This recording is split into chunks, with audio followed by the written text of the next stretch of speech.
presented by MB Music। तीन बेरा देलही मोबाइल तू तकीन के भाई हमर फेंक देलकै नहरी में छीन के। आप केना बात करती है? तीन बेरा देलही मोबाइल तू तकीन के भाई हमर फेंक देलकै नहरी में छीन के। लागी गेलै मार रात भाभी के।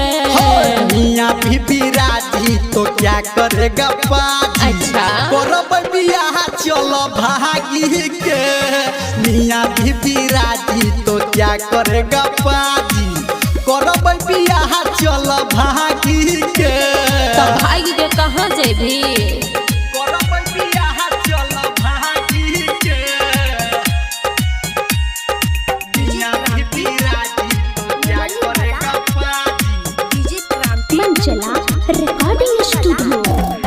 डर ने तोरा लागै छौ करै छ रंगदारी रे। बाप हमर दुल्हा बाबू खोजै छै सरकारी रे। गे जान हम पीछा नहीं हटबो, गे सोना हम सबके झटबो बुझली। डर ने तोरा लागै छौ करै छ रंगदारी रे। बाप हमर दुल्हा बाबू खोजै छै सरकारी रे।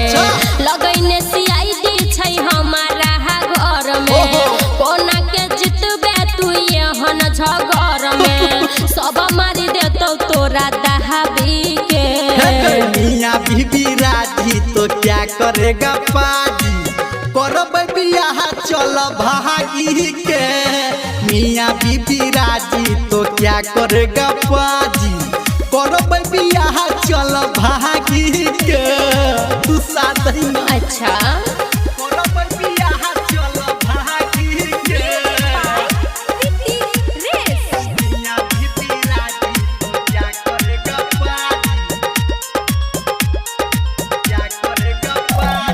हम छी तोरा संग तू ताही खातिर कूदै छी।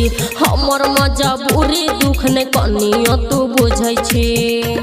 गे जान तू एना नहीं बजही, गे सोना तू एना नहीं बजही। हम छी तोरा संग में तोए ताही लागी कूदै छी। हमर मजबूरी दुख ने कनियो तू बुझै छी।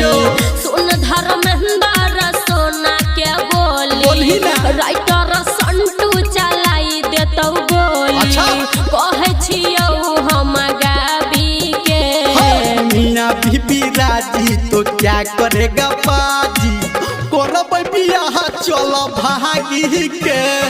मियां बीबी राजी तो क्या करेगा पाजी? करब बियाह चल भागी